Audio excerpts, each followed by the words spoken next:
Welcome back to our discussion of management of urinary incontinence. So in the last session, we talked about management of stress incontinence, management of overactive bladder urge incontinence, management of mixed incontinence, and management of functional incontinence. In this session, we're going to discuss management of voiding dysfunction, which in nursing we know as retention, management of extraurethral incontinence, management of neurogenic bladder, and management of enuresis. So in the last session, we discussed the most common types of urinary incontinence, and in this session, we're going to discuss the less common types.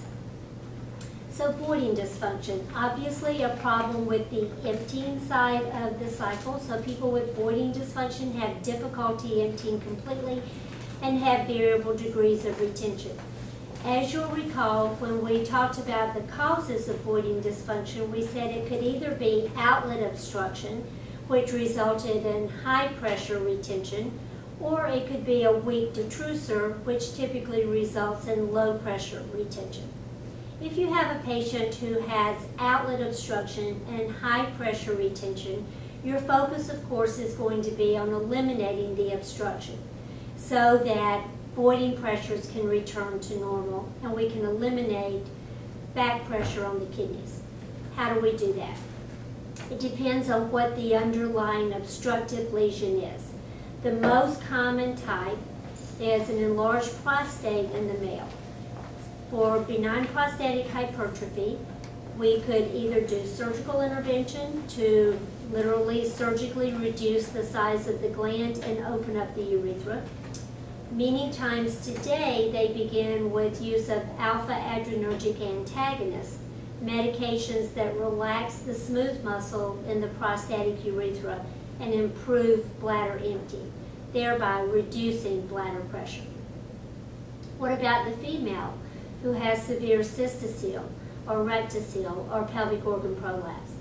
In that case, again, surgery might be an option, and if the patient was not interested in surgery or was not a good candidate for surgery, we could consider use of a pessary to restore organs and hold organs in the appropriate position so that the bladder could empty more effectively. Occasionally, you'll have patients who have high pressure chronic retention because they have scar tissue in the bladder wall, so they have fibrotic, low capacity, high pressure bladders. For those patients, they might use antimuscarinics to essentially eliminate contractility, and they use clean intermittent catheterization to provide emptying. I don't want you to focus on that. That's an unusual situation. Just focus on the concept. If you have high pressure chronic retention, you have to figure out what the obstructive lesion is, and then you have to eliminate it. If it's the prostate, either surgically reduce the size of the gland or use medications to open up the urethra. If it's a significant cystocele or pelvic organ prolapse, either surgery to put things back into position or a pessary to hold things in position. If it's a fibrotic, high pressure, low capacity bladder, you might have to paralyze the bladder and empty by clean intermittent catheterization. What if the patient has voiding dysfunction because the detrusor just does not work? This is common in patients who have long-standing diabetes, so they end up with this huge, distended, very poorly contractile detrusor muscle. How are we going to manage in that case? If it's mild, you can start with double voiding. And the concept here is, let's say you go to the bathroom with 500 milliliters in the bladder and you void 150. So now you've still got 350 milliliters in the bladder. If you wait 1 to 2 minutes and again initiate voiding, you may be able to void another 75 so that you go from 350 to 275. So double voiding helps reduce the degree of bladder distension, also helps reduce the frequency of voiding. But it's only effective with patients who have mild to moderate retention, mild to moderate voiding dysfunction. Another option is sacral neuromodulation. also known as InterStim. So with InterStim, they always start out with a trial period where they implant leads percutaneously through the skin in the physician's office. And those leads terminate right along the sacral 2 to sacral 4 foramina, exactly where the parasympathetic nerves terminate. You remember it's the parasympathetic nerves that cause bladder contraction. So the goal in placing these percutaneous leads, they are going to be connected to a stimulator, to a battery-operated stimulator, and we're hoping to be able to stimulate the bladder to contract. They always start with a trial period, so they implant leads percutaneously. The patient wears the battery-operated stimulator on their waistband. And they maintain records for a couple of weeks to see how effectively they empty the bladder, what their post-void residual is. If there's a significant reduction in post-void residual, significant improvement in bladder emptying, then they'll bring the patient in, they'll surgically implant the leads, surgically implant the stimulating device. And that has been shown to be effective in a number of patients, but not all. That's why they always do the trial period first to see if that's going to be effective before they take the patient to surgery and implant the leads permanently. Notice what's in bold: clean intermittent catheterization. If the problem is the bladder is not contracting effectively, you can always use clean intermittent catheterization to empty the bladder, to compensate for that weak detrusor muscle. The advantage of clean intermittent catheterization, it simulates normal bladder function. It allows it to fill and then you empty, fill and then empty. And it's considered the treatment of choice for the patient with significant retention due to ineffective detrusor contractions. So let's talk more about clean intermittent catheterization. As a continence nurse, you should be prepared to teach patients clean intermittent catheterization. So you want to be very familiar with how it works, who's a candidate, how to go about teaching it. So who is a candidate? Any patient who's unable to empty their bladder effectively. So we'll ask you this on the exam. We'll say, who's a candidate for clean intermittent catheterization, or which of the following patients is likely to benefit from clean intermittent catheterization? And then we'll give you some stupid answers, like the patient with overactive bladder and urge incontinence. No, it's not going to help anyone with incontinence, not going to help anyone with stress incontinence, not going to help someone with functional incontinence, and they wouldn't be able to learn it anyway. But what if one of the answers was patient with voiding dysfunction due to diabetic cystopathy? Yes, that's when clean intermittent catheterization is beneficial for the patient who has difficulty emptying the bladder because of a weak detrusor. So if they're unable to empty because of a weak detrusor, or if they have a neurogenic bladder and they've lost control of bladder muscle function, yes, that patient could benefit as well. So what if I am a cord injured patient and the problem is I don't know when my bladder is full and I can't initiate voiding? Then you could put me on a clean intermittent catheterization program to empty my bladder at regular intervals. What if I have neurogenic bladder and I also have detrusor sphincter dyssynergia, so that when the bladder contracts, my sphincter is contracting as well and creating outlet obstruction? Yes, passing the catheter through the urethra bypasses that dysfunctional sphincter and empties the bladder. So clean intermittent catheterization, a great option for any patient who lacks normal contractility and for any patient who has lost sensory and motor control of voiding. Also, we sometimes use clean intermittent catheterization for patients who have had anti-incontinence surgical procedures and they have temporary retention post-op. So in that case, of course, we're just using clean intermittent catheterization to get them through that initial post-op period when swelling as interfering with normal bladder contractility. How does clean intermittent catheterization work? Well, you know this. First of all, it eliminates stasis, so you don't have to worry about urine sitting in the bladder and creating a wonderful medium for bacterial growth. Also, by regularly emptying the bladder, you eliminate bladder distension. If you eliminate bladder distension, you contribute to a healthier bladder wall. It's very much the same concept as pressure ulcer damage. So you think when tissues are compressed, you get diminished blood flow to the tissues, and that patient's high risk for pressure ulcer formation. When the bladder is overstretched, all that urine creates pressure against the bladder wall and interferes with blood flow to the bladder wall. But if I come in and catheterize the patient and empty the bladder, now I restore normal blood flow. So emptying the bladder routinely has the same effect on bladder wall tissue as turning the patient routinely has on soft tissues. Why is clean intermittent catheterization better than an indwelling catheter? Because with intermittent catheterization, you put the catheter in, but you take it out, which then allows the bladder neck to close and eliminates that ascending pathway for bacteria. So much lower risk of infection with intermittent catheterization than with an indwelling catheter. And finally, with intermittent catheterization, they're not dealing with that indwelling catheter and a drainage bag. So for many patients, they report better self-concept and also more positive sexual interactions and better sexual health.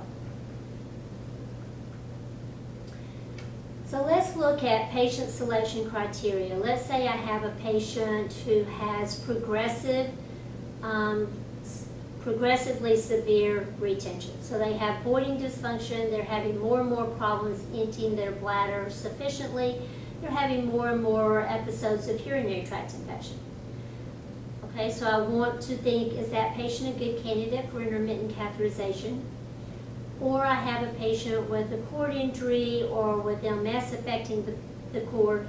I want to think, is this patient a good candidate for intermittent catheterization? So here's the criteria. First of all, how much does their bladder hold? What's their functional bladder capacity? We want a patient to be able to go at least 3 hours in between catheterization. It's not really realistic for them to catheterize more often than that. So we want to look at their bladder chart, or we want to look at their urodynamic studies to determine what is their functional capacity. If they have very low capacity, many times they will use anticholinergic medications to reduce contractility, improve capacity, reduce the risk of leakage in between catheterizations. So if capacity is not where it needs to be, many times we can modify capacity, increase capacity with selective use of anticholinergic medications. Look at the next three. The patient has to have enough mobility and enough dexterity to access the urethra. So you've got to look at their upper body. What about their arm strength? What about their hand strength? Can they manipulate the catheter? Can they hold the penis at the right angle? Can they separate the labia and control the catheter to insert it into the urethra? Many times these are not issues, but for patients with neurologic lesions, these can be very important issues. So you want to evaluate the patient's ability to position themselves to access the urethra to control the catheter. The patient has to be cognitively intact in order to learn the procedure and remember the steps, and they have to be motivated to catheterize on schedule. So in evaluating the patient, you're going to look, do they have a bladder chart? Do they have urodynamic studies? Do we know what their bladder capacity is? If not, we have to find out. We've got to literally watch the patient and see if they can position themselves and access the urethra. If they cannot, and if we can't fix that, then we have to come up with another method of management. I will point out that occupational therapy can be very helpful to you in evaluating a patient's ability to do this and identifying aids that might be beneficial. You've got to determine that they're able to learn the procedure and willing to commit to routine catheterization and to staying on schedule, because that's going to be critical to renal health, and you've got to tell them that. There are limitations to clean intermittent catheterization. You already know this, whether you've thought about it like this or not. First of all, it compensates only for difficulty with emptying. It does not help the incontinent patient. That means that a patient who has a combination problem, they have both incontinence and voiding dysfunction, so they're leaking, but they also are not emptying completely. They're going to require combination therapy. So they might need those anticholinergic medications to reduce leakage, as well as intermittent catheterization to assure effective emptying. So let's say you have a patient, you're the one that's going to be responsible for teaching them clean intermittent catheterization. Two really critical aspects of instruction. In addition to teaching them the procedure, you have to teach them schedule and fluid intake guidelines. So we're going to look at schedule first, we're going to look at fluid secondly, but they go together. The schedule goes back to, why does this patient need clean intermittent catheterization? Why are they doing this in the first place? So let's say I've had an anti-incontinence procedure, but I have trouble emptying my bladder postoperatively. So I have high post-void residuals. In that case, you're going to tell me, when you feel the urge to void, void.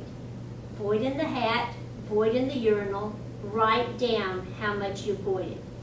Then catheterize and write down how much residual you had, because we're going to continue to use catheterization to augment bladder emptying until your residuals drop below 200 or 150, whatever the urologist has established. What if I have a patient who has incomplete emptying because of autonomic neuropathy, diabetic cystopathy? So they can void, but they don't empty, and their residual urine volumes continue to increase. Many times those patients can be managed with once or twice a day catheterization, so that you drop their residuals to zero once or twice a day. So you might tell me, I want you to catheterize in the morning before you go to work. While you're at work, I want you to void every 3 hours, whether you feel the urge or not, and I want you to double void so that we can keep your residuals as low as possible during the day. And then when you get home at night, before you go to bed, I want you to catheterize again. So many patients with diabetic cystopathy can be managed with once or twice daily catheterizations in addition to double voiding. But most of the patients who use clean intermittent catheterization are using it because they have lost neurologic control of the bladder. They have a spinal cord injury, they have MS. They don't know when their bladder's full, they can't sense when their bladder's full, and they've lost the ability to initiate voiding. Those patients are using intermittent catheterization as their primary bladder management program. And they're going to be put on a schedule so that they catheterize when they get up in the morning, they catheterize every 3 to 4 hours during the day, and they catheterize just before they go to bed at night. Some people get up once at night to catheterize, but most do not. Most people catheterize when they get up, every 3 to 4 hours during the day, and at bedtime. Here's your goal. You want to prevent overfilling of the bladder. So when you're setting up their schedule and you're talking to them about fluid intake, you're always thinking, what is our goal here? You want to prevent overfilling. Overfilling creates back pressure on the kidneys. Overfilling also can cause a spontaneous bladder contraction, which would cause leakage and potentially reflux. Now, sometimes you know what their bladder capacity is. If they've had urodynamic studies and you know that their bladder capacity is 400 cc's, then you want to keep catheterized volumes less than 400. As long as you keep catheterized volumes less than 400, hopefully you can prevent leakage episodes and the risk of reflux. If you don't know, you're going to set 500 as the cut point in terms of volume, and you're also going to be monitoring for leakage. So you want to prevent leakage episodes, and you want to make sure that catheterized volumes do not rise above 500 milliliters or that patient's known bladder capacity. So if their known capacity is 400, that becomes your max volume. If you do not know, you use 500 as max volume. Now, what does that mean? It means I tell the patient, right now we're going to have you catheterized when you get up at 6:30. We're going to put you on an every 4-hour schedule. So we're going to have you catheterized at 6:30, 10:30, 2:30, 6:30, and just before you go to bed. But I'm going to have you keep records for the first few weeks. I want you to document any episodes of leakage, and I want you to write down how much urine you get when you catheterize. Let's say that patient's scheduled to catheterize at 10:30, but at 10 they note leakage. And at 10:30 when they catheterize, they're at 550. Then I'm going to back up on my schedule. I'm going to say, okay, you can't go 4 hours because at 4 hours you're going to be over capacity and you're going to experience leakage. Let's put you back to 3 hours. Let's see how you do at 3 hours. So you can catheterize 6:30, 9:30, 12:30, 3:30, 6:30, 9:30.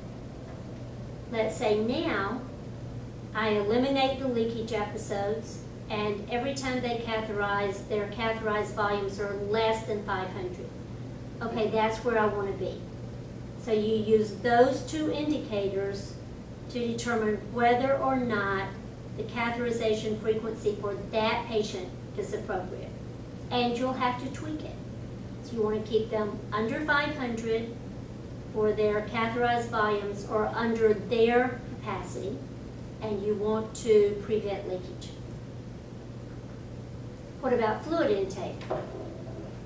Everybody needs adequate fluid intake when they're on a catheterization program because we want to be constantly flushing bacteria out. As long as I'm drinking, I'm making urine. Urine's flushing any bacteria distally and helping to reduce the risk of infection. So everybody needs about 1,500 to 2,000 milliliters a day.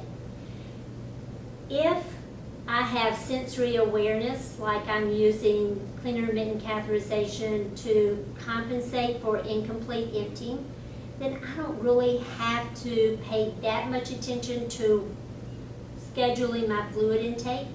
I just want to avoid bolus drinking because I don't want to overwhelm my bladder.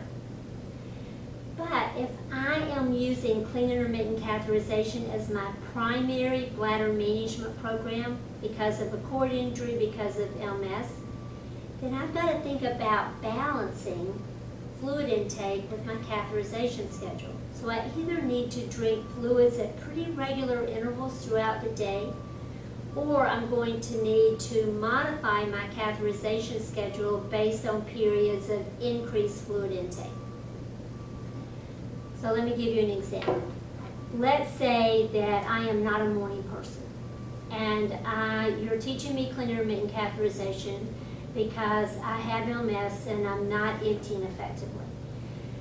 And I tell you, it takes me a lot of coffee to get going in the morning. So before I go to bed at night, I already put my coffee pot, and I get everything ready and it's set. My coffee maker is set. And I get up at 6:15, and by 8:15, I'm on my third cup. So you're like, well, what size cups? Oh, 8 ounces. So between 6:15 and 8:15, I'm drinking 24 ounces of caffeinated fluid. Plus, maybe I say I drink some juice to take my meds. Clearly, I'm going to make more urine then my max capacity or 500 milliliters. So I have two choices. You can either say to me, Dorothy, would you be willing to stretch that out? Would you be willing to like drink a cup of coffee at 8:15? You're going to catheterize when let's back up. You're going to catheterize when you first get up at 6:30. So you're going to get your cup of coffee then, and you're probably going to drink that cup of coffee over, 30 minutes? So you're going to catheterize at 6:30, and then by 7 you'll have already had 240 cc's in. And then you're going to get another cup of coffee, and how long is it going to take you to drink that? Oh, probably another 30 minutes. Okay, so within an hour, you've had right at 500 milliliters, and your bladder capacity is somewhere between 400 and 450. You have two choices. You can either cut back on your coffee in the morning, or you're going to need to catheterize more frequently during those first few morning hours. So you might need to catheterize at 6:30, and you might need to catheterize again at 8. And then maybe from that point, you can begin your every 3-hour routine. So you might have to catheterize at 6:30, 8, 11, 2, 5, 8, 11. Bottom line, you have to work with that patient. Fluid intake is going to affect urine output, so you have to help them balance their fluid intake with their catheterization schedule. The goals are always the same.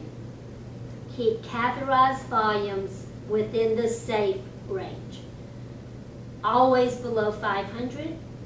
If my bladder capacity is less than that, you want to keep my catheterized volumes less than bladder capacity, and you want to prevent leakage. So as long as I understand that, I the patient understand that, you understand that, we can work together to modify my fluid intake patterns, modify my schedule to meet goals. The procedure, that's not the hard part. Or most of the time, that's not the hard part. So the concepts are simple. You want clean hands, clean catheter. So you wash your hands, you either wash the catheter or you get a sterile catheter. We'll come back to that. You're going to lubricate the catheter because you want to prevent trauma to the urethra, or you're going to use a pre-lubricated catheter. Those are available as well. For men, they're going to hold the penis straight up or out. Most hold it up so that they reduce the curves to 1 instead of 2, and they're going to feed the catheter. For women, it's harder. They've got to separate the labia, they've got to locate the urethra and pass the catheter. Now, you do not want women to be mirror dependent. You don't want them to have a mirror so that they can visualize the urethra, because that's going to limit the situations in which they can catheterize, because you only have 2 hands. So if you're out shopping and you need to catheterize and you go into the restroom, you've got one hand separating the labia, one hand holding the catheter. Who's holding the mirror? The person who came in after you? Probably not. So you want women to get very adept at passing the catheter, locating the urethra, passing the catheter by touch. And I tell women, it's basically the same thing as learning to insert a tampon. The first time you did it, you didn't know where it went. You had to fumble around, look, and then it got to be second nature. You didn't have to think about it, you just popped it in. You're going to do the same thing. You're going to locate the urethra, and you're going to learn to pass that catheter by touch. So you start out with the mirror. So you say, okay, here's the urethra, here's the vagina. Here's what you're aiming for. Notice that it's 1 finger breadth down from the clitoris, or 2 fingers up from the vagina, or whatever, to help them start to locate. If this is a female with a cord injury or with MS, she's going to probably have diminished perineal sensation. She's going by what the urethra, what the meatus feels like to her fingertip. So see what the vagina feels like, see what the urethra feels like, you're going for the urethra. And then of course they drain and remove the catheter. Now, some things that can be beneficial in teaching patients. You're going to always start with a diagram or a model so they can see exactly what it is they're trying to do, where it is they're passing the catheter. then you're going to show them on themselves. So you're going to take the mirror, show them on themselves, and you're going to help them translate what they see into what they feel. For some women, initially, it's helpful to put a tampon into the vagina so that they see where not to go. For men, a Coude catheter can make all the difference in the world because they have to go past the prostate, and it's frequently hard to get the catheter past the prostate. So notice that the Coude tip catheter has this little curve on the end. It has a corresponding indicator on the other end of the catheter so you can see where the Coude tip is.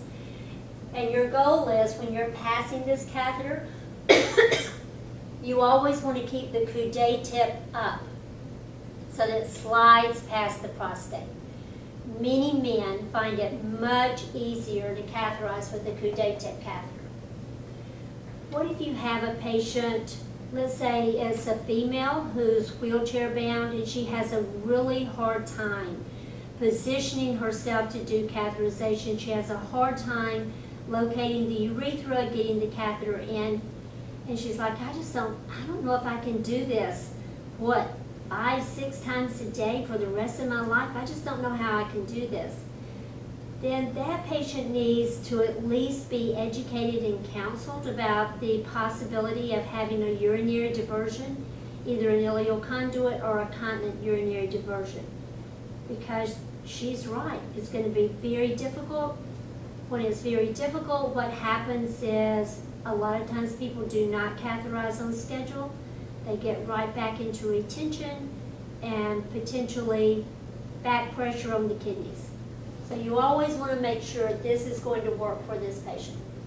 What about equipment? In the U.S., people are now covered to get 200 catheters a month. So that's going to give them 6 to 7 catheters a day. And for most people, that's plenty. That will allow them to use a new catheter every single time they catheterize. In other countries, people may be reusing catheters, which is fine as long as they take care of the catheter. So you want them to know that after they catheterize, they want to wash the catheter in warm sudsy water, rinse it thoroughly, shake it out, and store it dry. And they should be replacing it every 4 weeks and any time that there's a little rough edges. What about complications? Well, of course, if you're catheterizing multiple times a day, there's always the potential for complications, and the most common is urinary tract infection.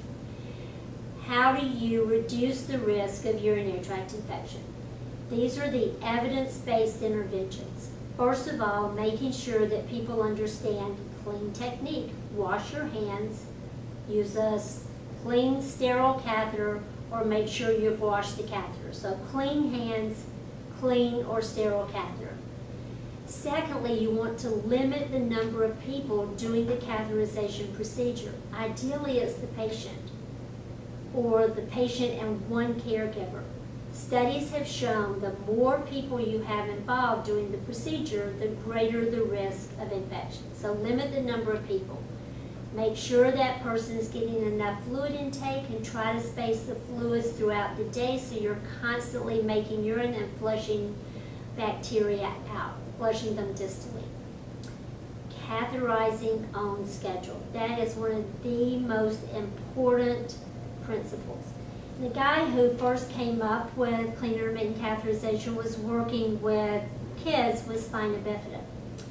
And he would tell those kids, if you drop your catheter on the playground, I would rather you pick that catheter up, brush it off, and do your next catheterization than skip it till you get home.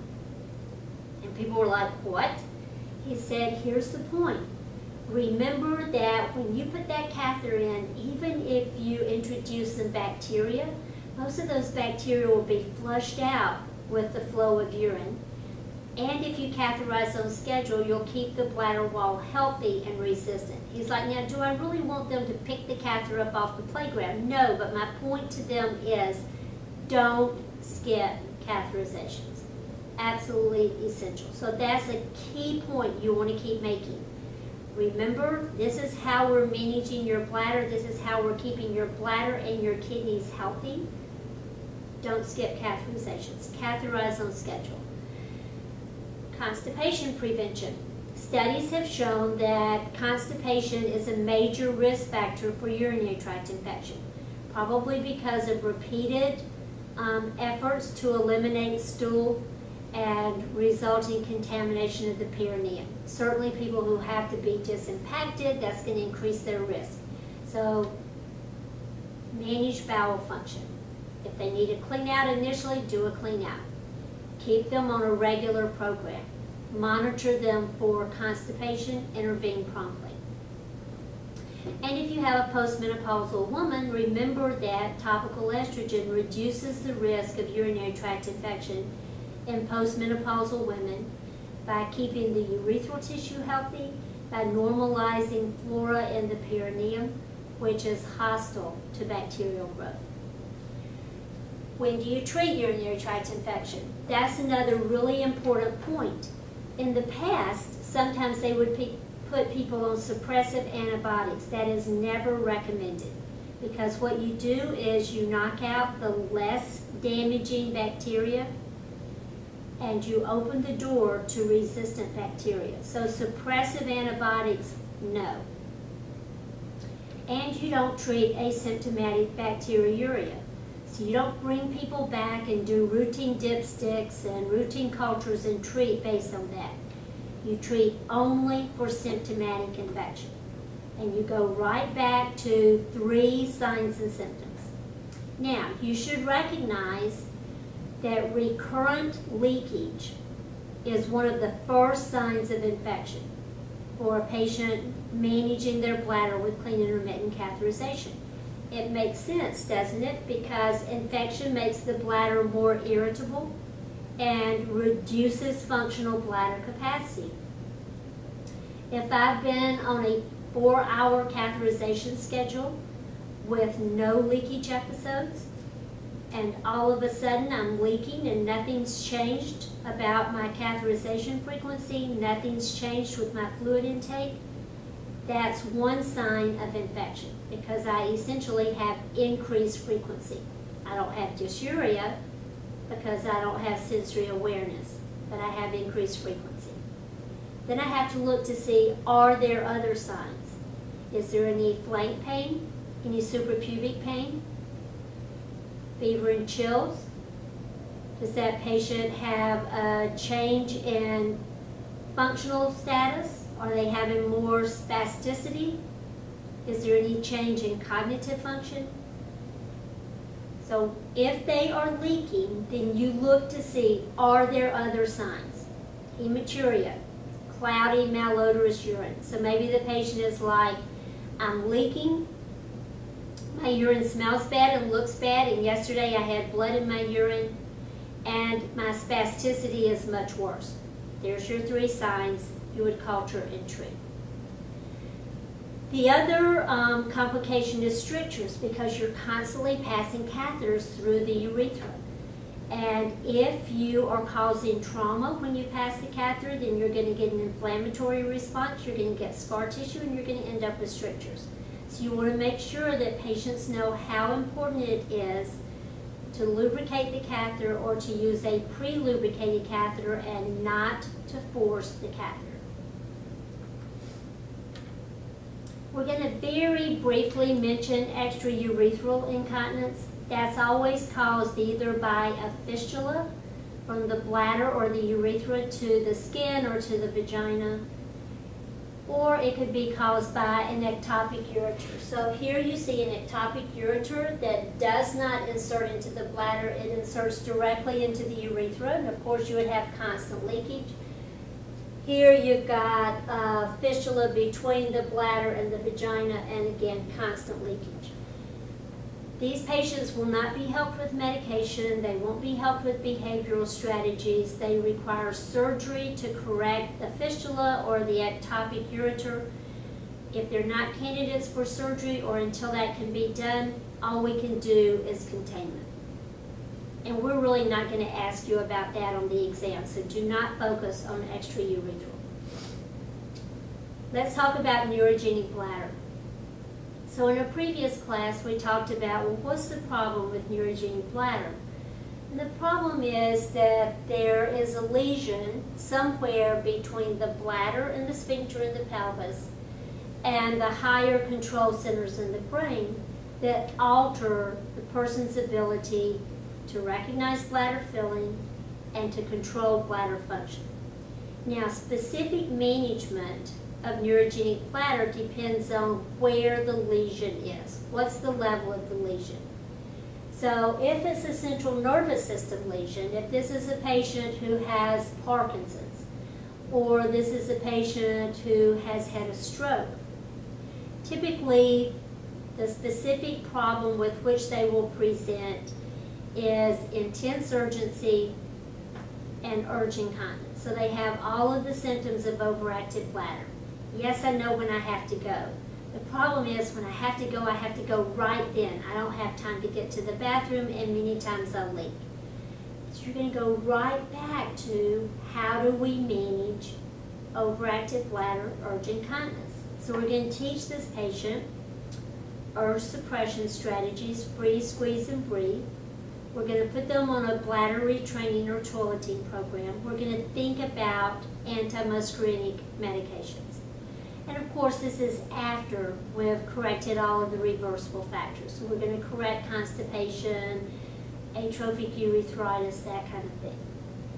So if the patient presents post-stroke with frequency, urgency, and leakage, we're going to manage them like we would manage any other patient with overactive bladder and urge incontinence. What if the patient has a cord level lesion? So they have a spinal cord injury at T10 or C6. The primary method of management is clean intermittent catheterization, because if I can get them on the right schedule, I can prevent leakage episodes, I can bypass that dysfunctional sphincter, I can protect their kidneys. So clean intermittent catheterization, if the patient's able to perform the procedure, able to learn the procedure, and motivated to catheterize on schedule. What if they can't access the urethra? What if I have a C5-6 and I have very poor hand control and I can't manage the catheter and positioning and labial separation or penile positioning? I just can't do it all. I don't have the hand strength, the hand dexterity. Then we should be thinking about urinary diversion. What about an ileal conduit? Would that be easier for this person and their caregivers?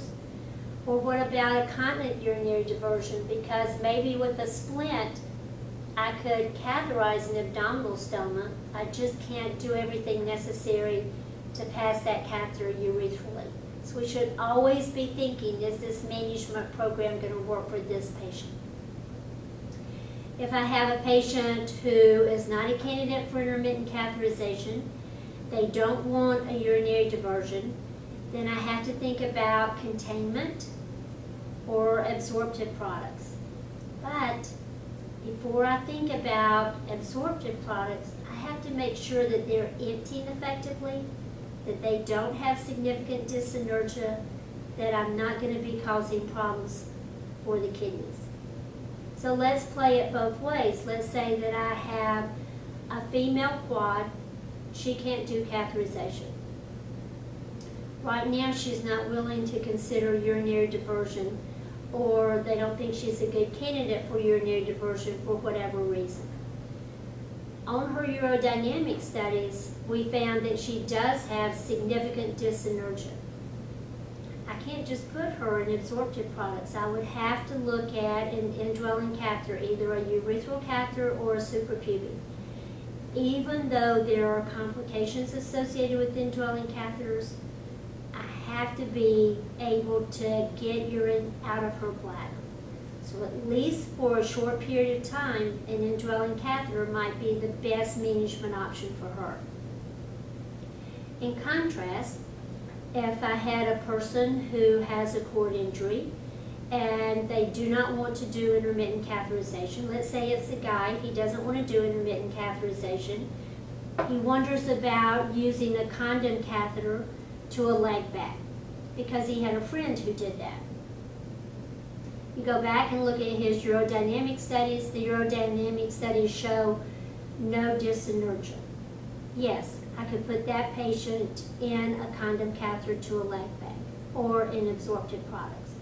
So we always have to make sure that bladder sphincter dyssynergia is not an issue, because if it is, it affects our management program. What about kids with enuresis?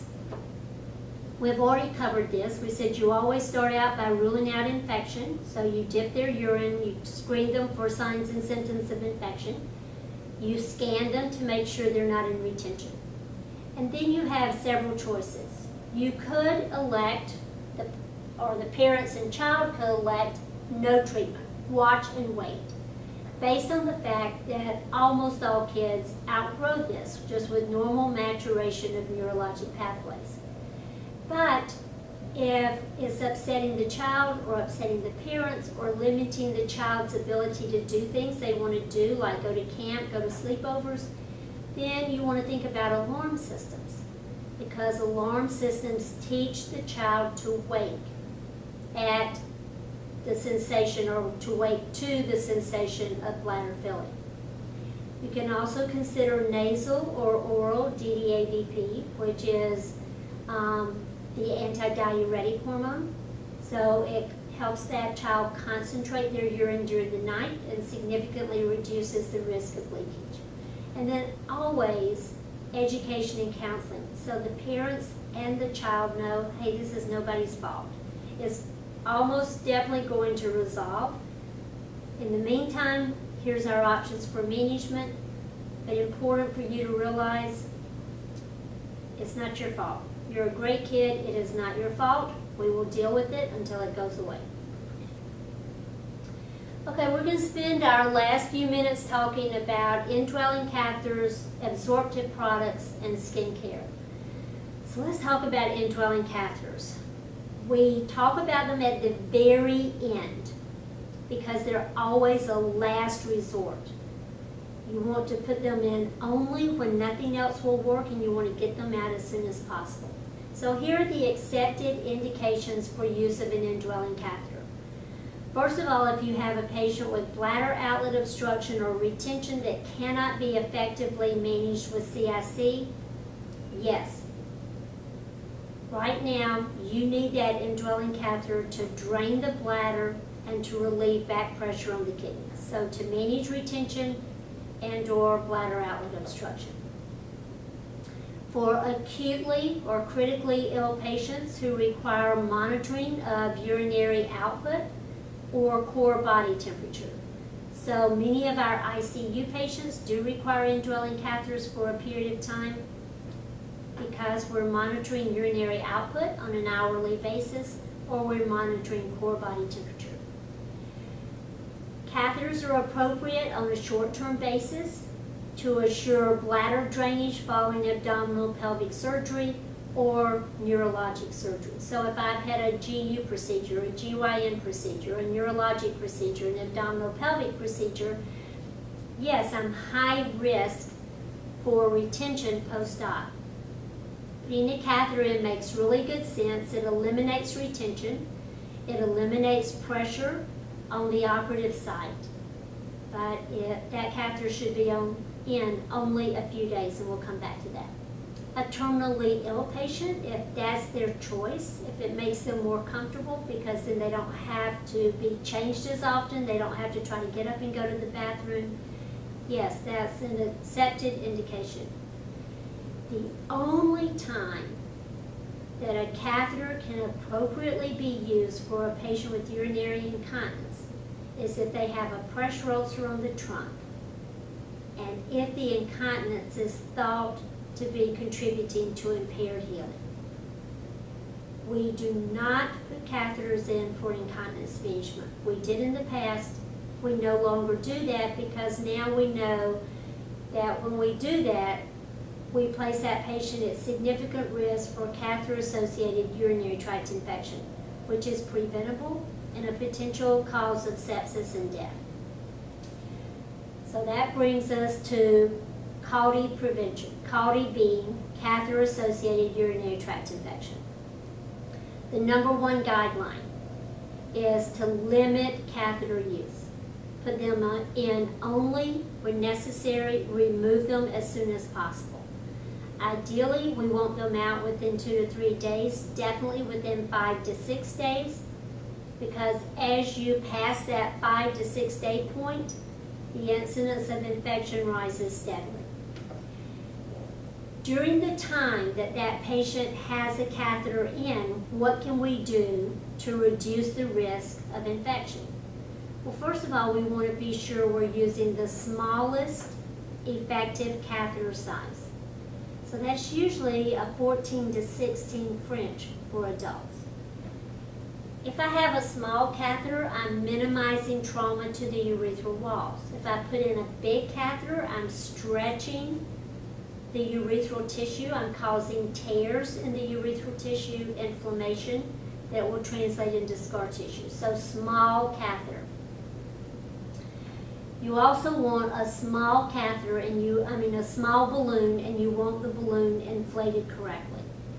So the guidelines are, unless you have a patient who just had a transurethral resection of the prostate and who is bleeding and who needs a large balloon for hemostasis, everyone else should have a 5 milliliter balloon, and it should be inflated according to manufacturer's guidelines. Most of the time that means inflate with 10 milliliters. And that's because if you inflate a 5 milliliter balloon with 5 milliliters, you're going to get this, because a lot of the fluid will be trapped in the pathway from the inflation port to the balloon itself. So the reason they tell you to inflate a 5 milliliter balloon with 10 milliliters of water is because it takes 5 milliliters to fill the pathway and 5 milliliters to fill the balloon. You want the balloon to look like this. You do not want 30 milliliter balloons. They put excess pressure and trauma on the bladder neck. So those are indicated only for patients who are bleeding. You want to teach caregivers gentle meatal care daily and PRN following any bowel movement.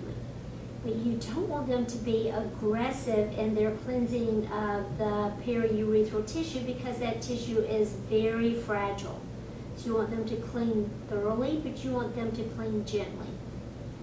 Typically with perineal cleansing foams that have surfactants that lift stool and urine away from the skin, but are very skin and mucosa friendly. So gentle meatal care, no povidone iodine. You want to maintain a closed system with an anti-reflux valve. So some agencies have set up protocols where they're changing the drainage bag twice a month and changing the catheter once a month. And if you ask them why they do that, they'll tell you that by the time they've had that drainage bag for 2 weeks, that it looks really bad, it's really cloudy, and there's crystals, and they feel like it needs to be changed.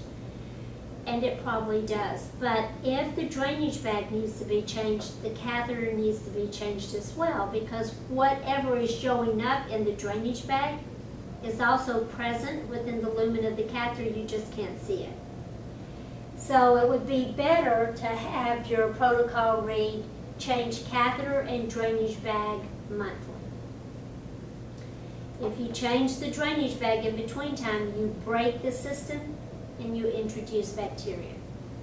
So maintaining a closed system, a key component of CAUTI prevention. You want to keep the drainage bag below the level of the bladder. We know that, but we still see people going to surgery, going to x-ray with their catheter bags sitting on top of their abdomen. So obviously that's not appropriate. We want to manage our dependent loops of tubing so that they don't impede urinary flow. So control tubing, keep drainage bag below bladder level. Make sure that your nursing assistants or nursing techs know to use meticulous technique when emptying, so that they're using a clean graduate cylinder and they're not allowing the spout to touch the side of the graduate cylinder. How often should catheters be changed? All of the data indicate that the optimal approach is an individualized approach. So look at it this way. If this catheter is draining well, why change it? If it's working well, you can leave it in place. If it's draining poorly, it should be changed whether that catheter's been in 3 weeks or 6 weeks.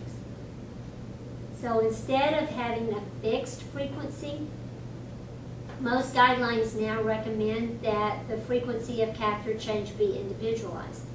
Now that sounds great, but in the real world, most agencies do set up protocols for changing catheters, so they may say we're going to change catheters every month or every 6 weeks. Now here's one thing you should be aware of. What if you have a patient who tends to obstruct the catheter frequently? Studies have shown that patients can be divided into 2 categories, blockers and non-blockers. And that no matter what you do, if I am a blocker, then because of metabolic pathways, I'm going to have a lot more sediment in my urine, and I'm going to occlude that catheter. And the recommendations for your patients who tend to be blockers is, first of all, to use a silicone catheter. It's not as soft, it's not as flexible, it's not as comfortable, but it's much more resistant to incrustation. And secondly, to note that patient's patterns of blockage and to change the catheter before they block. So if my records show that this patient routinely blocks between 3 and 4 weeks, then I should change that catheter at 3-week intervals. And of course, all of the standard stuff like fluid intake, etc. But notice that irrigation is not recommended. Routine irrigation is not recommended. Multiple studies have been done on this. Irrigation has not been shown to reduce the incidence of obstruction or to reduce the incidence of urinary tract infection. So routine irrigation is considered contraindicated. The only time we should be irrigating is to relieve acute obstruction. If the patient has an acute obstruction related to bleeding, then it makes really good sense to irrigate, to clear the clots. If the patient has obstructed the catheter due to sediment, because they're a blocker, it makes a lot more sense to remove the catheter and put in another one, as opposed to irrigating. What about use of an antimicrobial catheter? Yes, studies have shown that antimicrobial catheters, like silver-impregnated catheters, can reduce the incidence of catheter-associated urinary tract infection when used on a short-term basis. So if you have patients in ICU who are going to have the catheter maybe for a week, then using a silver-based catheter may help prevent urinary tract infection. We don't have any data that show that antimicrobial catheters prevent urinary tract infection for those who require long-term catheterization. So far our data says yes, antimicrobial catheters can reduce the rate of urinary tract infection short-term. No data to suggest that that's true long-term. Probably the most common complication of indwelling catheters, the one that makes nurses crazy, is leakage. 2 reasons for leakage. Your catheter is blocked, in which case you need to remove it and replace it. Or if it's blocked with blood clots, irrigate. And you can tell if it's blocked because if it's blocked, nothing is coming out. But if you have urine coming through the catheter and urine coming around the catheter, then the leakage is caused by bladder spasms. And you have to figure out what is the source of the bladder spasms. Is it a large balloon? Is it a catheter that's not stabilized and it's putting traction on the bladder neck? Is it impacted stool compressing the bladder and triggering bladder contractions? Is it urinary tract infection or very concentrated urine triggering bladder contractions? So if the catheter is not blocked, then you're dealing with bladder spasms. You have to correct causative factors, and you might think about anticholinergic medications. But what you want to teach everyone, don't take out a 16 and put in an 18. That's not going to help the bladder spasms.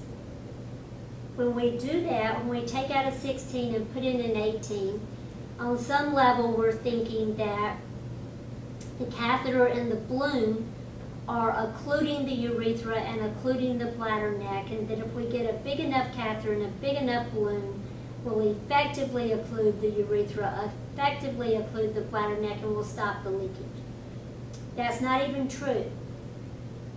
When you have bladder spasms, they'll force urine around any size catheter, any size balloon.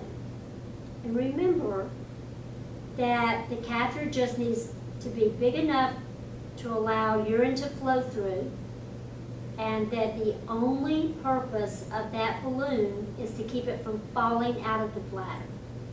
It's not intended to prevent leakage. It's intended to prevent spontaneous dislodgement. So you want to change the way everyone thinks about leakage. You want to change the questions they ask.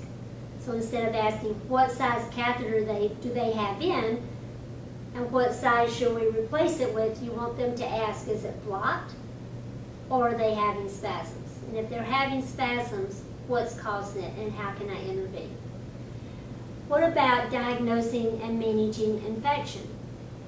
So if you suspect catheter-associated urinary tract infection, yes, you want to get a culture and you want to treat based on culture. But remember that you do not treat asymptomatic bacteriuria. So you do not get a culture and treat just because you don't like the way the urine looks. They have to have at least 2 signs and symptoms of urinary tract infection: fever and chills, suprapubic pain, flank pain,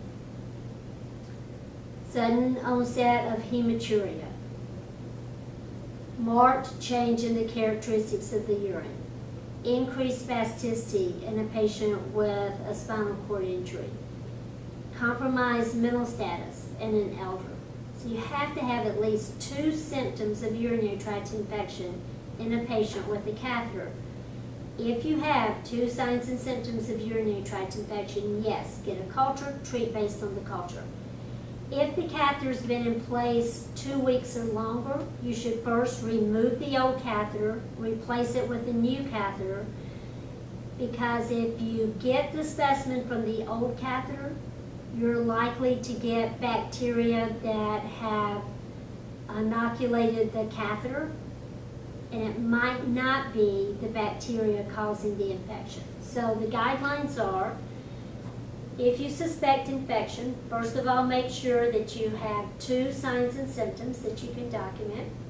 Secondly, consider how long the catheter's been in place. If it's been in place more than 14 days, take out the old catheter, replace it, then get the specimen and treat based on results. What about suprapubic catheters? Are they better? A lot of times people will think, well, maybe we should take out the urethral catheter and put in a suprapubic catheter. Maybe we'd have lower incidence of complications. So what do the data show us? Well, definitely suprapubic catheters give better protection of the bladder neck because you don't have that balloon sitting just above the bladder neck. And there's reduced risk of pressure ulcers in insensate patients because they're much less likely to roll over on that tubing or to be sitting on that tubing. Probably one of the greatest benefits of suprapubic catheters is that there's less interference with sexual activity for patients who need a catheter on a chronic basis. A urethral catheter definitely interferes with sexual activity, but a suprapubic catheter is out of the way. However, notice that suprapubic catheters do not provide any better protection against urinary tract infection long term. What about external catheters? Condom catheters for men. It's a great option for men who empty sufficiently, so they don't have any problem emptying. Their problem is leakage. So maybe they have stress incontinence or functional incontinence or overactive bladder. But some things to think about. That condom catheter has to attach to the penis, and so they have to have at least 1 inch of penile protrusion 24/7. If they have episodic penile retraction, that condom catheter is going to fall off over and over again. And many times when you hear people being very frustrated with condom catheters, they're like they fall off, they never stay on, that's why. The patient has episodic retraction. So you have to evaluate, is this patient a good candidate? There's a lot out there. So condom catheters are now available in latex and latex-free. They're available in standard lengths, and then they're available in a shorter length. They're called sport sheath for men who have shorter penile shafts. So you don't want to say, oh, it's a short, you can say it's a sport catheter. Sounds much better. Most of the time, condom catheters are changed daily to prevent maceration of the penile skin. Very, very helpful to use your liquid skin barriers like Skin Prep, Sure Prep, Cavalon, whichever one you have, to protect the penile skin because you're constantly applying and removing, applying and removing. Now, some things that really matter. You want secure adhesion. And there's 2 systems that have been shown to provide secure adhesion. I think I showed both of them. So one is known as a 2-piece system. We'll show you this on site. The base piece is literally a strip of skin barrier. So you peel off the paper on both sides, you wrap it around the penile shaft, and then you roll the condom on. And what happens is the barrier strip sticks to the skin, and then the condom sticks to the barrier. So it's very skin friendly and very secure if the patient has the dexterity to do that. The other type is 1 piece. With the 1 piece, the inside of the device is coated with adhesive, and all they have to do is roll it on and squeeze it down, and it adheres, self-adherent. And a lot of men prefer that approach, very easy to apply. Here's the other thing that matters. The device needs to be sized correctly. Every penis is not the same size, we all know this. And so if I have a penis that's this size and I'm putting on a condom catheter that's that size, it's not going to work. Pleating does not work. And you don't want to be stuffing either, so you need to size. Every company that makes condom catheters makes a sizing guide. They used to be these long strips. It was very hard to be discreet, but now you can be discreet. You can just lay this at the base of the penis and see what size you need to be using. So you should stock at least 2 sizes, or you're going to be out of luck most of the time. There are some other external devices. There's some non-adherents, Alpha Dry and Afex.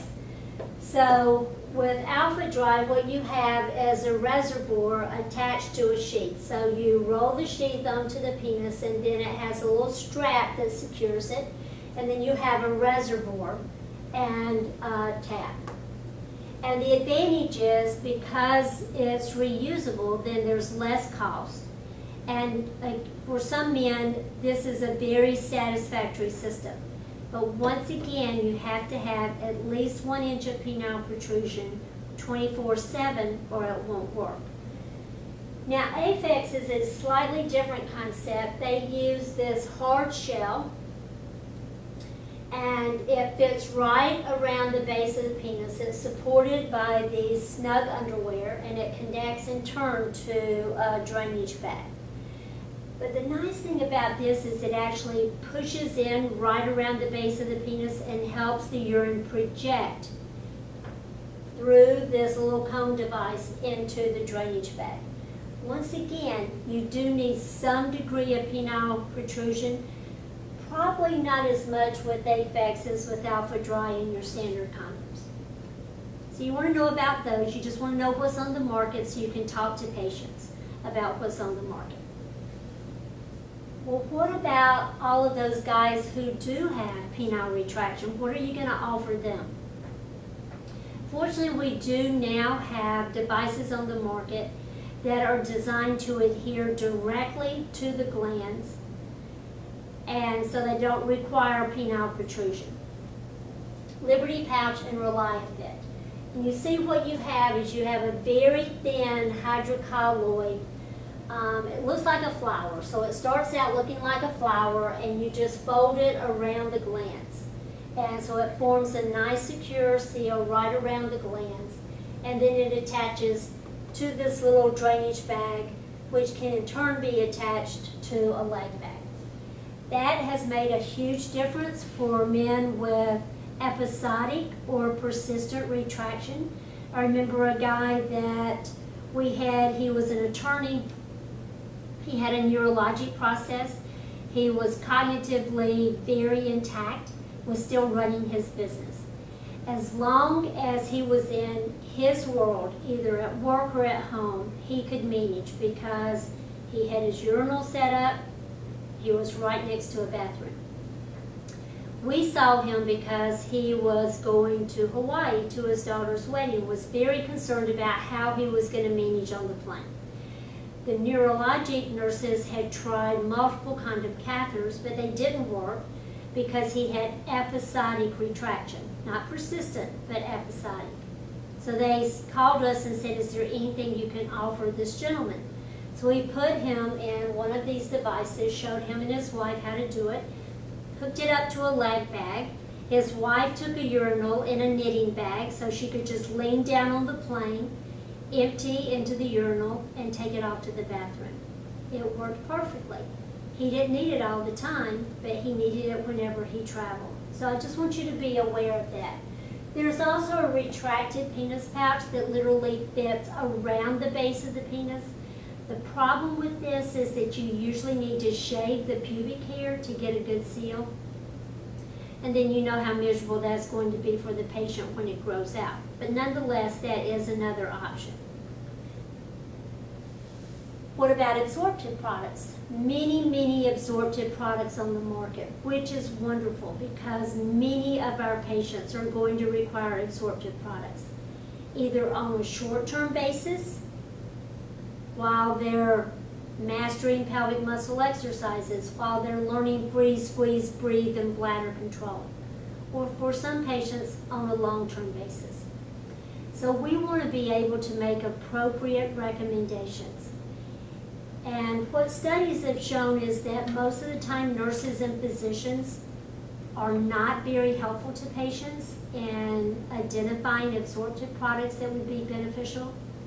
But when you think about it, if I'm incontinent of urine or stool, finding the right absorptive product is just as important for me as finding the right pouch is for the person with an ostomy. So you definitely want to at least have a general understanding of what's out there, be able to give your patient general guidelines, and be able to point them to specific resources. So these are things to think about. How much are they leaking? Are they leaking small amounts or large amounts? Are they ambulatory or are they bedbound? And how important is a secure fit to them? Do they need it to be very low profile? And what do they prefer? So I'll give you an example. Many times we think of pull-ups as being much better for ambulatory patients because they look like underwear and they manage like underwear, they handle like underwear. But I was in a seminar with some patients and they were talking about how difficult it was for them to find the right absorptive product. And one person in there was an attorney. He had an irreversible neurologic process, no dyssynergia, but was dependent on absorptive products. And he said, I cannot use these because I have very slender legs and the leg holes are too big and I leak. And I need a very secure, low-profile fit because I don't want it to be obvious that I'm wearing an absorptive product when I'm going to court, etc. So for him, he got a better fit with with briefs that had side fasteners. So even though we typically think of the pull-ups as better for ambulatory patients, not for all ambulatory patients. We have to listen to the patient. What are your concerns? What are you looking for? How much do you leak? What are your major goals? So you can look at absorptive products kind of in three categories. You can think of them as little inserts like pads or male guards. You can think of them as pad and pant systems, or you can think of them as briefs, either pull-up or side fastening briefs. Pads, your inserts or your male guards, these are the devices that have adhesive strips that strip to your underwear. They're intended in general for light to moderate amounts of leakage, so most commonly used for women with stress incontinence, men with post-prostatectomy incontinence.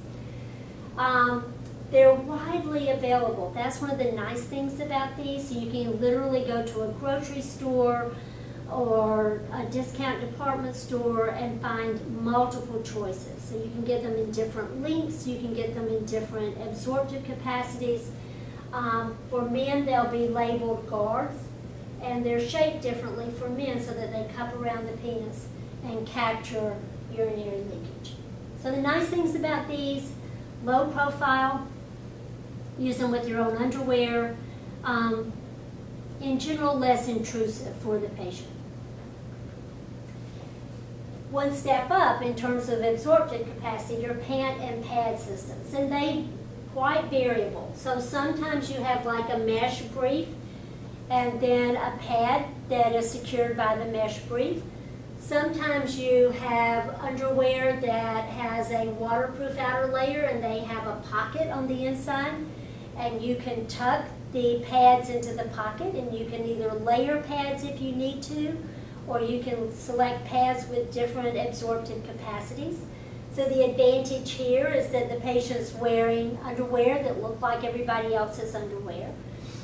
And instead of having to pay the full cost of underwear, they're just paying for the pads that they insert. The other advantage is they might need less absorptive capacity during the day than at night. So again, they can mix and match in terms of what kind of pads they're putting in the little pocket here. And they also come in reusable. But your reusable systems in general are less absorptive than your disposable. So multiple systems, variable levels of absorptive capacity. There are some companies that handle multiple product lines. One of them is listed in your materials as home delivery of incontinence supplies. They are wonderful. They're very helpful to patients in helping them figure out what they need.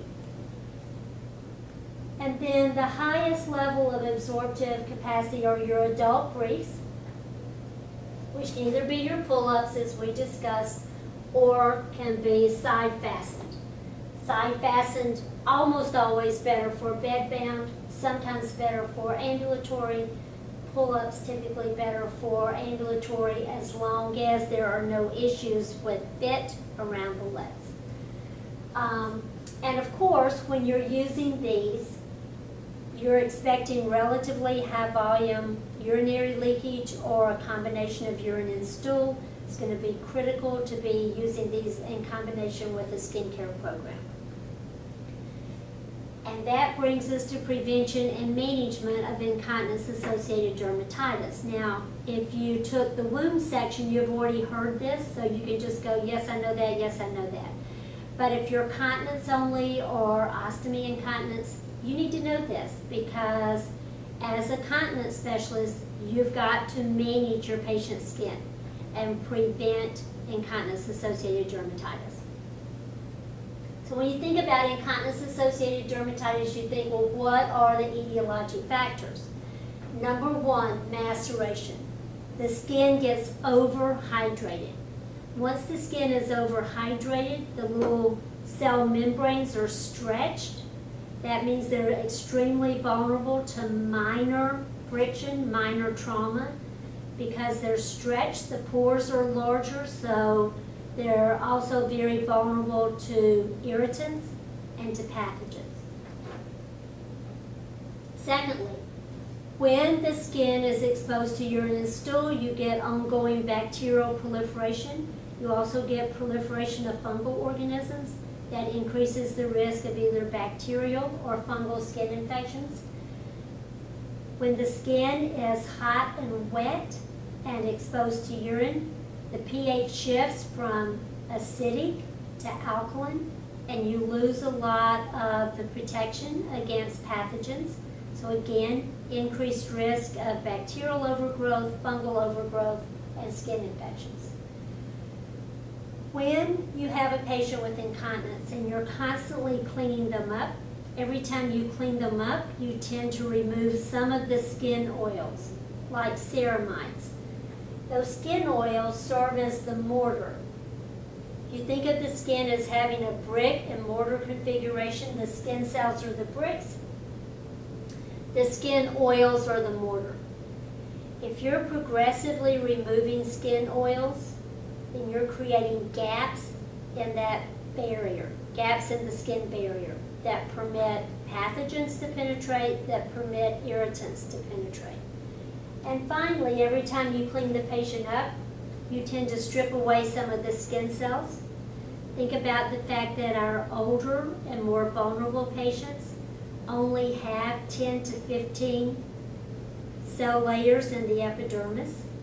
If I clean them up 5 times on my shift and I take 1 or 2 cell layers off every time, I'm at least halfway through their epidermis at the end of my shift. If the same thing happens on the next shift, we're down to dermis. So repetitive cleansing makes that patient more vulnerable. We have to do it, but it's critical for us to do it correctly, because if we don't do it correctly, we're stripping skin cells, we're stripping skin oils, and making that patient much more vulnerable. When you have overhydrated, damaged, vulnerable skin, it's extremely vulnerable to friction. So when you move that patient in bed, when they scrub around in bed, they may take off the top layer of skin. Or if someone is very aggressive in cleaning them up, they can take off the top layer of skin. So if we're preventing incontinence-associated dermatitis, we want to keep the skin clean and dry. Here's what we know about wet skin. Wet skin drags against the underlying linens and is much more vulnerable to friction, shear, and pressure. Dry skin glides and is much more resistant. So we want to keep the skin dry. We want to maintain the intact barrier function of the skin. So we need to be very gentle in our cleansing, and we need to replace the skin oils. We need to minimize frictional forces. How does this translate into care every day? We do not want that skin to become macerated and overhydrated. So we have to use absorptive products selectively and correctly. We want to teach everyone gentle cleansing. Do not scrub, do not pick. Gentle cleansing. This is vulnerable skin. We want to use a pH balanced, no rinse cleanser and very soft cloths. Or even better, use an impregnated cleansing wipe. Look what we do for infant care now. We use baby wipes. Baby wipes are very soft, disposable cloths impregnated with surfactants and skin oils. So they cleanse, moisturize, and protect. We should be doing the same thing for our vulnerable elders. And we should routinely use a product that donates skin oils and also creates a moisture barrier to protect the skin against urine, to protect the skin against stool. What if I already have damage? You end up with 3 situations. Sometimes you'll have mild incontinence-associated dermatitis where you can see that there's inflammatory changes in the skin's red, the skin's tender, but there's no skin loss. Or you can have severe IAD where you have multiple areas of denudation. You can also have yeast dermatitis. So we're going to talk about those 3 situations. If you have mild incontinence-associated dermatitis. Your skin is still intact. Your goal is maintain intact skin, reduce the inflammation, prevent skin loss. So basically, you're going to ramp up your prevention program. You're going to make sure that everyone is doing gentle cleansing with those impregnated wipes or with a soft cloth and a pH balanced no rinse cleanser. You're going to make sure that you're routinely replacing lost skin oils and adding a moisture barrier. Here's the advantage of using those impregnated wipes. When you use the impregnated wipes, you cleanse, you moisturize, and you provide a moisture barrier all in one step. You do all three critical things simply with the cleaning process. What if you have damaged skin? Again, gentle cleansing, but now you need a much higher level moisture barrier. And the one that's accepted for use with damaged skin is zinc oxide. You know the advantages to zinc oxide. It's very resistant, it's very hard to get off. That's also the disadvantage of zinc oxide, is that it's hard to get off, so sometimes people scrub or pick at it. Here's a third disadvantage in my experience, and that is if I already have wet skin, it's very hard to get the zinc oxide to stick. It just slides right off. So here's some things that you can do. You can take your ostomy powder. You can sprinkle the ostomy powder onto that damaged skin. It will form a gummy protective layer. So you sprinkle it all over here and it's going to stick because the skin's damaged. Then you can take your alcohol-free liquid skin barrier, like your spray, your alcohol-free spray, so it might be Skin Prep No Sting, Cavalon No Sting. Doesn't matter whose it is, just matters that you have it. So you sprinkle on the powder, and then you spray with the alcohol-free spray, and that gives you a plastic film. Now you've got a base coat, a crust. On top of that, you add your zinc oxide. Now the zinc oxide sticks because it has something to stick to, and you have 2 layers of protection. What about removing the zinc oxide safely? You've got to teach your staff. Use your cleansing wipes or your perineal cleansing foam or perineal cleansing spray. All of those products are designed to remove the zinc oxide safely. What if you have yeast dermatitis? What most people do is they use a moisture barrier product that has an antifungal added, like a miconazole based moisture barrier. In that case, you have treated the fungal infection and at the same time you've provided the moisture barrier. If you don't have that, you can take an antifungal powder. You can sprinkle the antifungal powder over the involved area. Again, you can spray it with the alcohol-free spray if you want to, and then coat with the moisture barrier. But by far the easiest is to just use a moisture barrier with an antifungal.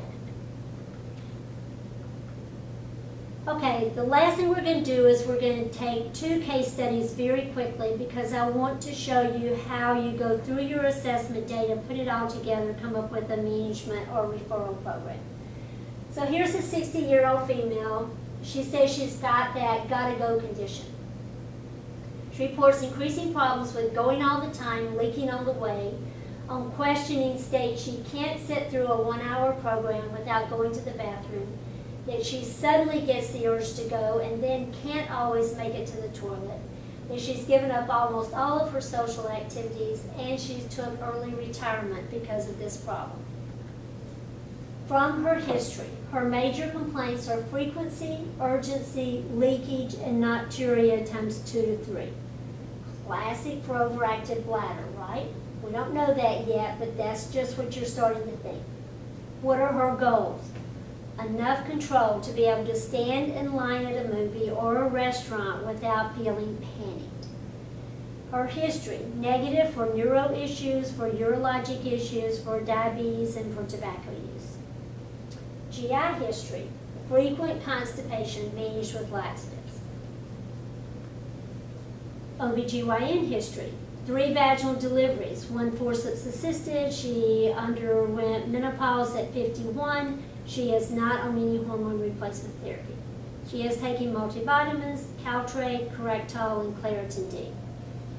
When you ask her about fluids, she says, well, I limit my fluids so that I can limit leakage.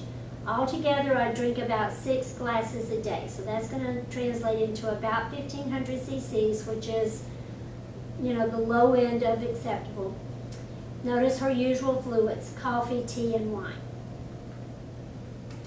Physical exam, she's 5 feet, 6 inches, normal gait, weight 165.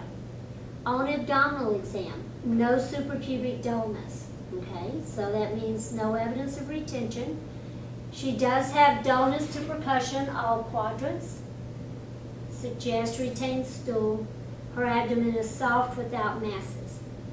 On pelvic exam, her urethra is midline, so she's got balanced support. Vaginal mucosa is pale, dry, and non-rugated. No evidence of cystocele or prolapse. Her pelvic muscle strength, they were using a 4-point scale for her, so it was 2 out of 4. She could hold the contraction for 1 second, so pretty weak, and she did leak with cough. On anal rectal exam, she had hard stool in the rectum, but normal contractility. They did a paper towel test. She leaked with cough. The size of the wet spot was reduced by voluntary contraction of the pelvic muscles. And finally, her bladder chart showed usual daytime frequency, 45 minutes to an hour. Her average voided volume was 100. She had 5 leakage episodes in a day. 4 were associated with urgency and 1 with coughing. Her usual fluid intake was 1,500. Urinalysis was negative. She voided 105 and felt as if she emptied. Okay, so now how do we synthesize that? Very helpful to have these checkpoints. First of all, does she need referral? Is there anything that would require referral? She doesn't have a neurologic lesion. She has no signs and symptoms of retention. She has no pelvic organ prolapse, no UTI, no hematuria. No, immediate referral is not needed. Does she have reversible factors? So the reversible factors are in bold. Yes, she has thin atrophic vaginal epithelium. She has obstruction and constipation, and she's taking in a lot of irritants. All the others are negative. What type of incontinence does she have? Stress, overactive bladder and urge, or mixed? Well, the evidence is she has mixed, because most of her leakage episodes were associated with urgency, but 1 with cough. She did leak on cough. She was able to reduce the volume of leakage by contracting her pelvic floor muscles. So primarily overactive bladder, but a little bit of stress as well.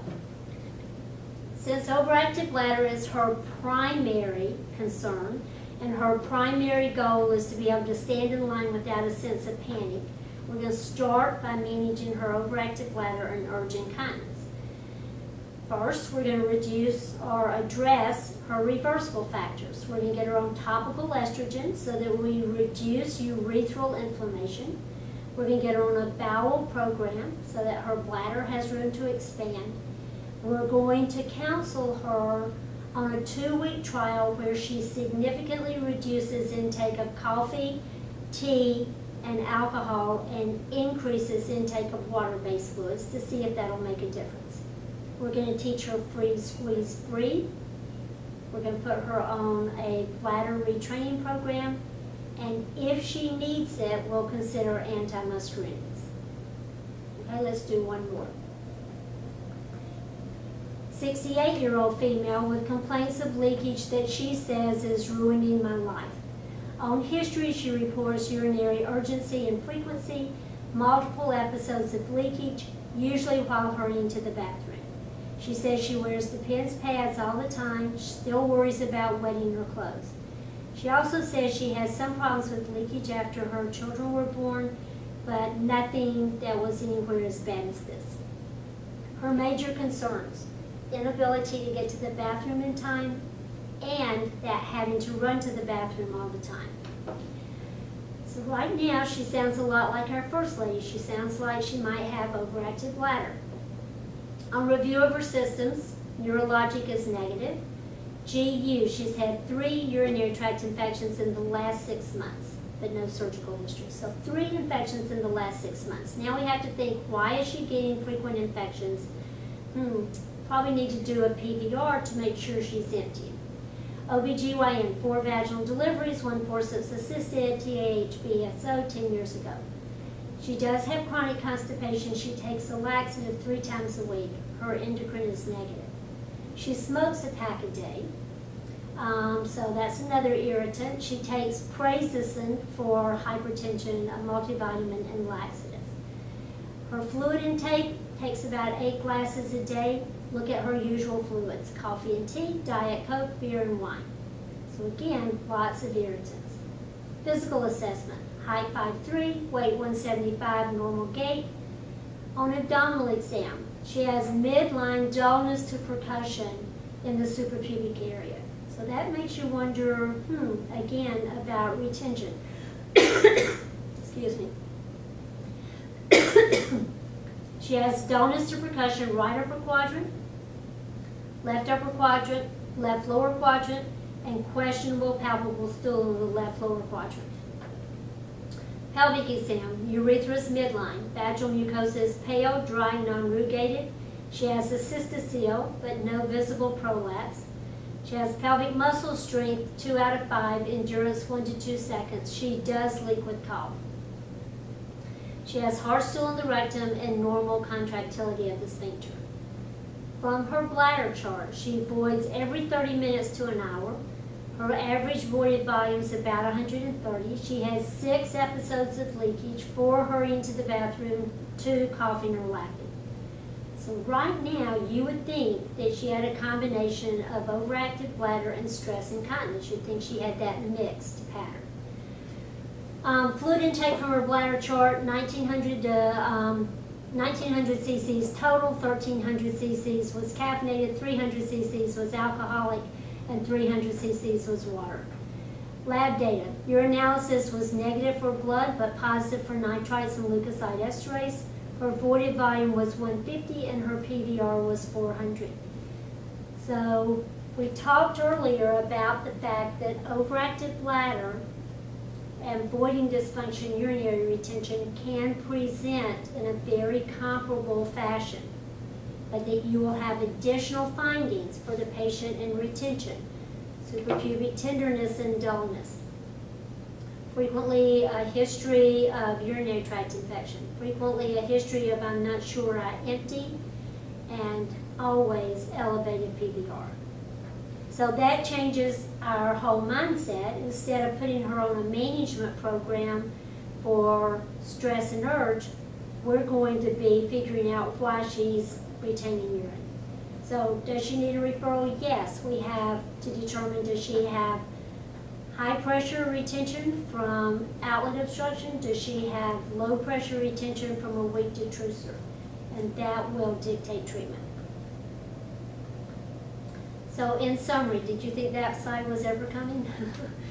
In summary, management begins with assessment. So you've got to do a history to find out what's going on with this patient, what their goals are, to do a focused review of systems. Then you're going to do a focused physical exam, abdominal exam on everyone, pelvic on women, rectal on men. You're going to get a bladder chart. You're going to get a urinalysis, and you're going to do a PVR if you have any reason at all to suspect retention. Then you're going to synthesize your data, and you're going to determine, is there any indication for referral? Is there anything that requires treatment that I cannot provide or requires further workup? What about the patient with a neurologic lesion? What about the patient in retention? What about the patient with hematuria? What about the patient with symptomatic prolapse? All of those patients would require referral. Next, I'm going to look at correcting reversible factors. So I'm going to go through my toileted list. I'm going to make a list of reversible factors that are operational. And my initial management is going to focus heavily on correcting those. And then my specific management will be dependent on identifying the specific type of urinary incontinence or voiding dysfunction. Thank you very much, if you're still awake.